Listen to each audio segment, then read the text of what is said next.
programme des Nations Unies pour le développement, l'Organisation néerlandaise de développement et le gouvernement congolais ont créé un atlas électronique interactif des énergies renouvelables en République démocratique du Congo. C'est une innovation technologique au Congo-Kinshasa et en Afrique.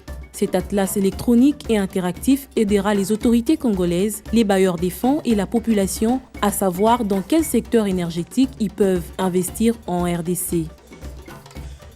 L'Atlas, c'est un inventeur de ce qui existe comme potentiel énergétique en République démocratique du Congo.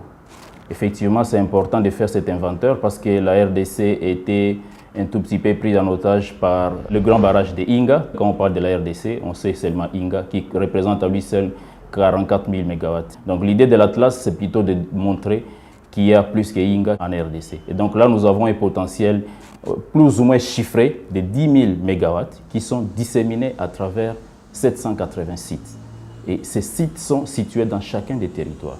Mais l'Atlas va au-delà de l'hydroélectricité pour voir également les autres possibilités, les autres types d'énergie qui peuvent être développés à proximité de chaque communauté, compte tenu des différentes possibilités, compte tenu également des dotations naturelles que ces provinces ou ces territoires disposent. Les Congolaises et les Congolais actuellement dépendent surtout du bois et du charbon de bois pour satisfaire leurs besoins énergétiques et ils utilisent ces ressources de manière inefficace. Très souvent, les gouvernements sont butés à un problème, ils ne savent pas vraiment où se trouve le potentiel d'énergie renouvelable.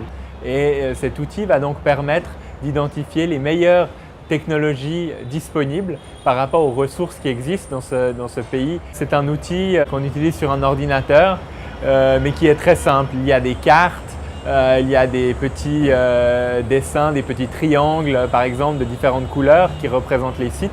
Et donc, avec la souris sur l'ordinateur, on peut cliquer sur un site ou un autre pour avoir les informations dont on a besoin. Dans l'Atlas, on a plus de 500 fiches de projets hydroélectriques. Parce qu'en fait, là aussi, on a retrouvé qu'on avait plusieurs sites en RDC. Plusieurs sites, plus de 786 sites répertoriés dans l'Atlas. On est allé au niveau le plus décentralisé, aux petites entités possibles, où dans chaque entité, on a des informations sur la ressource disponible, sur les niveaux de développement, donc les informations socio-économiques, les informations de la population. Et au fait, toutes ces données mises ensemble vont permettre justement à toute personne intéressée de venir investir dans le secteur ou opérer dans le secteur de l'énergie, de pouvoir prendre une décision utile. Le gouvernement vraiment est impliqué et avec ça, chercher à rassembler le plus possible de bailleurs de fonds